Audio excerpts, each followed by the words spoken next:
Hello बच्चों, welcome to my YouTube channel. जैसा कि हम लोग कुछ स्टडी के बारे में पहले से ही 8-10 वीडियो बना चुके हैं, तो आज हम बनाने वाले हैं कि उत्तल लेंस द्वारा प्रतिबिंब का बनना। क्योंकि इससे पहले हम लोग 6 कंडीशन पढ़े हैं कि अवतल दर्पण द्वारा 6 कंडीशन की प्रतिबिंब कैसे कैसे स्थानों पे कहाँ कहाँ बना हुआ है। तो जैसे जैसे स्थानों पे रखा गया वैसे वैसे प्रतिबिंब बना है। तो आज हम पढ़ने वाले हैं कि उत्तल दर्पण द्वारा प्रतिबिंब का बनना। तो इसमें एक खासियत ये होती है कि हर कंडीशन में वस्तु को कहीं भी रखा जाए, प्रतिबिंब फोकस और ध्रुव के बीच में बनेगा। फिर से सुनिए, वस्तु को कहीं भी रखा जाएगा तो प्रतिबिंब फोकस और ध्रुव के बीच में बनेगा। फॉर एग्जांपल यहाँ देखिए, एक डायग्राम बनाते हैं।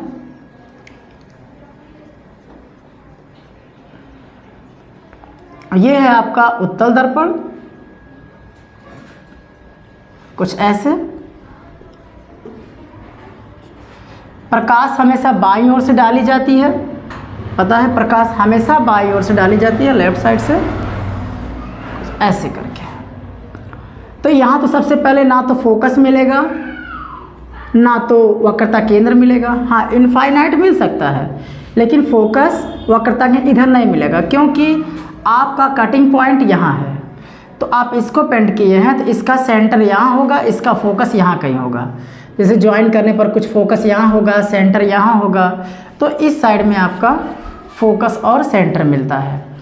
तो मान लीजिए यहाँ से वस्तु कहीं भी रखें, मान लीजिए मैंने यहाँ रखा, तो यहाँ रखने पर पहली किरण मुख्य अक्ष के समांतर चलाते हैं, तो टकराने के बाद जाना चाहिए था इधर, जाना चाहिए था इधर, पर ये चूंकि इस साइड पेंट है, पॉलिश्ड है, तो उधर नहीं होगा, ये रिफ्लेक्ट होकर के बैक चला जाएगा। पैरेलल चला, टकराया और सीधे इस दिशा में चला गया।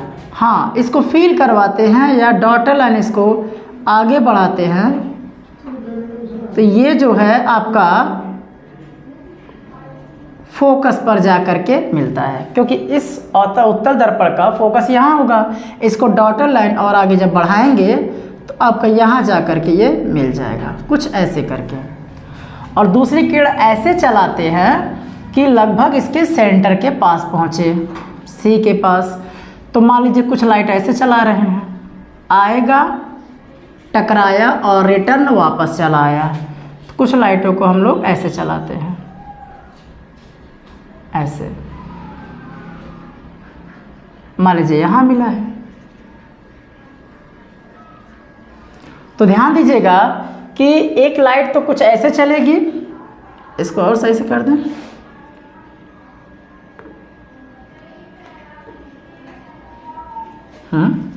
और एक लाइट ऐसे चलती है। तो देखिए एक दूसरे को कहाँ काटने का प्रयास करती हैं या प्रतीत होती है, कहाँ एक दूसरे से मिलती हैं। तो यहाँ चूँकि मुख्य अक्ष के ऊपर मिलती हैं, इसलिए ये सीधा बनेगा। मतलब ओ डैश का प्रतिबिंब आई डैश। अगर इसको हम मान लें हेड है, तो ये आपका हेड होगा, और ये आपका टेल मान लें, तो ये आपका टेल होगा। तो कहने का मतलब यह है कि जैसे सीधा यहाँ बनता है वैसे ही सीधा वहाँ बनता है। बस ये दिक्कत होती है कि ये है वास्तविक वाला वस्तु हमेशा रखते हैं, यहाँ हमेशा आभासी बनता है। तो सबसे पहले ध्यान देना है कि जब वस्तु उत्तल दर्पण की बात करते हैं तो वस्तु को कहीं भी रखते हैं, प्रतिबिंब हमेशा ध्रुव और फोकस के बीच में बनेगा, फोकस और ध्रुव के बीच में बनेगा। तो यहाँ लिख सकते हैं, अतः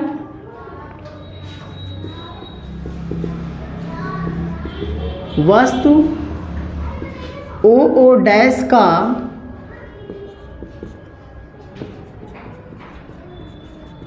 प्रतिबिंब आई डैश वस्तु से छोटा, सीधा, आभासी, सीधा है तो 100% आभासी बनेगा, तथा सदैव ध्रुव एवं सदैव ध्रुव एवं फोकस के बीच बनेगा। ये इतना याद रहना चाहिए। कहाँ बनेगा? हमेशा वस्तु को कहीं भी इधर रखें, इधर उधर कहीं भी रखेंगे तो 100% वस्तु हमेशा उसका प्रतिबिंब फोकस और ध्रुव के बीच में बनेगा। जैसे अभी यहाँ देख लीजिए, मान लीजिए यहाँ ऐसे है, ये आपका प्रिंसिपल एक्सिस हो गया। वस्तु को यहाँ रखें, पैरेलल लाइन चलाए, इधर जाएगा, डॉटेड लाइन फोकस मिलाएंगे, यहाँ आएगा, दूसरी किरण कुछ ऐसे चलेगी, टकराएगी, ऐसे आ जाएगी, तो डॉटेड लाइन इसको आगे मिलाएंगे, ये सेंटर का काम करेगा। यहाँ मिला, वस्तु को यहाँ रखिए, उसी वस्तु को, इसकी हाइट को इधर तो नहीं करते हैं, वस्तु सेम हाइट का है, जो वस्तु कहाँ भी रखे, जैसे ओ डैश यही है, वो भी वही डैश है, ये पहले मान लीजिए फर्स्ट कंडीशन था, ये सेकंड कंडीशन है। वस्तु को यहाँ रखेंगे तो भी पैरेलल लाइट चलेगी नहीं चलेगी? पैरेलल चलेगी, वही मिलेगी। ये लाइट देखिए कुछ ऐसे जा करके वहीं से मिलेगी। और भी वस्तु को बढ़ा के कहीं भी रखा जाए, वस्तु और कहीं भी बढ़ा के रखा जाए तो भी पैरेलल लाइन चलेगी, वहीं मिलेगी। दूसरी लाइट चलेगी, सेंटर से होके जाएगी। और वस्तु कहीं रखा जाए तो पैरेलल वहीं जाएगी। माने हर कंडीशन में थर्ड फोर्थ है, ये है 2। मतलब कि फर्स्ट सेकेंड थर्ड फोर्थ किसी भी कंडीशन में रखेंगे तो हमेशा जो है ये आपका प्रतिबिंब आई डैश फोकस और ध्रुव के बीच में बनेगा, ये कहता है। चलिए ये हो गया, इसको नोट कीजिए। Very good.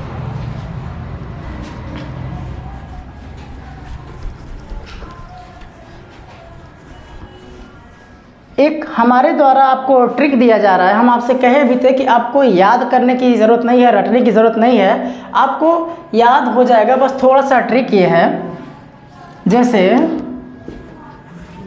कैसे याद करते हैं, कैसे समझते हैं। देखिए, चाहे अवतल दर्पण हो चाहे उत्तल दर्पण हो, हमने इसको अवतल दर्पण बनाया, बस आज इतना ही चलेगा। ये अवतल दर्पण, याद करने का तरीका बताया जा रहा है। ये आपका हो गया अवतल दर्पण, ये आपका हो गया मुख्य अक्ष, ये हो गया ध्रुव, ये हो गया आपका फोकस, ये हो गया वक्रता केंद्र, और यहाँ तक जा करके मान लीजिए पहुँचा इनफाइनाइट तक। ध्यान दीजिएगा, वस्तु कहाँ है? सबसे पहले फर्स्ट कंडीशन, वस्तु कहाँ था? इनफाइनाइट पर। ये है आपका पहला कंडीशन। तो प्रतिबिंब कहाँ बना था?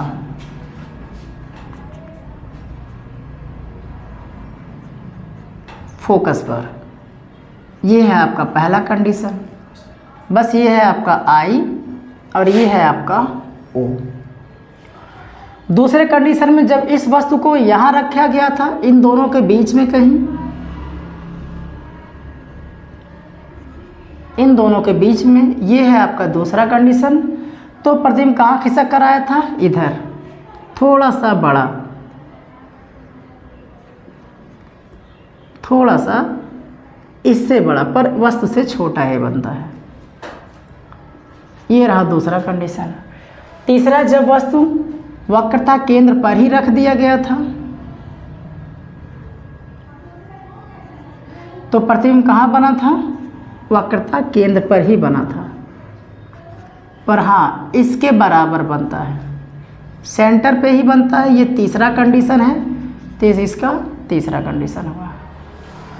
चौथा कंडीशन क्या था? सी और एफ के बीच में कहीं रख दिया जाए, चाहे यहाँ यहाँ यहाँ कहीं भी रख दिया जाए। मान लीजिए हमने थोड़ा सा इधर उधर घुमा के रख दिया, इसके पास ना रख के थोड़ा सा इधर रख दिया, समझने में आसानी होगी, कुछ ऐसे करके। तो प्रतिबिंब कहाँ बनेगा? सी और इसके बीच में। मान लीजिए यहाँ के कुछ ऐसे बना, थोड़ा सा इधर खिसकाया तो मान लीजिए इधर बनेगा, इससे भी बड़ा बनेगा। ये चौथा कंडीशन हो गया। ये आपका ओ डैसी है, ओ डैसी है, ओ डैसी है और ओ डैसी है। पांचवा कंडीशन कहाँ था? जब वस्तु फोकस पे ही रख दिया जाता हो, यहाँ तो रखना ही पड़ेगा। तब प्रतिबिंब कहाँ बना था? इनफाइनाइट पर बना था, कुछ यहाँ करके। मान लीजिए ये इनफाइनाइट है, तो ये मान लीजिए आपका आई डैश है और ये आपका आई है। तो ये रहा पांचवा कंडीशन और ये आपका रहा पांचवा कंडीशन। इसको इरेज करते हैं। ये रहा आपका पांचवा कंडीशन। एक छठा कंडीशन था जो फोकस और ध्रुव के बीच में बना था, रखा गया था। तो मान लीजिए ये था, ये रहा सिक्स कंडीशन। तो इसका प्रतिबिंब कहाँ बनाया गया था? इधर पीछे और लगभग कुछ ऐसे बना था, आई डैश, ये सिक्स कंडीशन। आप इसको डैश से भी नाम जान सकते हैं। पहले का पहला डैश, दूसरा तीसरा, चौथा डैश का पांचवा डैश, और ये हमारी छठवा है तो छठवें डैश का। मतलब पहले का पहला, दूसरे का दूसरा, तीसरे का तीसरा, चौथे का, ऐसे ही सबका है। तो देखेंगे क्वेश्चन उठ सकता है कि जब वस्तु कहाँ हो, इनफाइनाइट पर हो तो प्रतिबिंब पहला वाला कहाँ बना है? फोकस पर। वस्तु कहाँ हो? जब इन दोनों के बीच में हो, वक्रता केंद्र और इनफाइनाइट के, तो ये आपका दूसरा कंडीशन। जब वस्तु यहाँ हो तो तीसरा कंडीशन, देखिए उसी पर बनता है, बराबर बनता है, ये सबसे बड़ी बात है। चौथा, जब वस्तु इन दोनों के बीच में हो तो यहाँ है, तो ये यहाँ बना है। तो जैसे जैसे यहाँ बढ़ रहा है वैसे वैसे इधर आ रहे हैं। जब एकदम नज़दीक आ जाते हैं, फोकस और ध्रुव के बीच में कहीं रखते हैं, तो वो लाइट नहीं काटती है, इधर नहीं काटती है, उसको आगे बढ़ाया जाता है। तो ऐसे याद होगा, इसके कंडीशन में ऐसे पैरेलल चलाया गया था, पैरेलल चलाया गया था, फोकस से गया था, उसके बाद सीधे फोकस से फिर कुछ लाइटें ऐसे चलाई गई थी यहाँ से, तो ये लाइटें ऐसे फैल रही थी, तो इधर नहीं मिल रही थी, तो यहाँ जा कर के लास्ट में से काटा था ज्वाइन करने पर। तो ऐसे था। तो हमारे पास क्या है, एक ट्रिक है। और उत्तल दर्पण में आपको अभी अभी बता दिया गया है कि जब वस्तु कहीं भी रखेंगे, यहाँ यहाँ यहाँ कहीं भी रखें, तो हमेशा इसके फोकस और ध्रुव के बीच में कहीं छोटा सा बनेगा। तो इसके लिए थोड़ा और आसान है। वस्तु को कहीं भी रखेंगे, दर्पण के बाईं ओर रखा जाता है, लाइट हमेशा अक्सर बाईं ओर से जानते हैं, लेफ्ट साइड से। तो यहाँ भी कहीं भी रखेंगे तो हमेशा कहाँ बनेगा? ध्रुव और फोकस के बीच में बनेगा। बस अवतल दर्पण के लिए थोड़ा सा जो है कंडीशन जानना होता है कि प्रतिबिंब कहाँ कहाँ बन रहा है, बस इतना ही जानना होता है। तो ये चीज़ें हो गई। और इसके बारे में कल हम लोग पढ़ाई करेंगे कि F बराबर R/2 ये कैसे प्रूफ होता है, इसके बारे में हम लोग कल अगले वीडियो में बात करेंगे और डायग्राम के साथ बात करेंगे। तो ठीक है, आज के लिए यही एपिसोड। बस आप इसको प्रैक्टिस करते रहिए, याद करते रहिए, आपको याद हो जाएगा। थोड़ा सा मेहनत करते रहिए। ठीक है, आज के लिए यही वीडियो, कल हम लोग आगे पढ़ते हैं। Thanks for watching.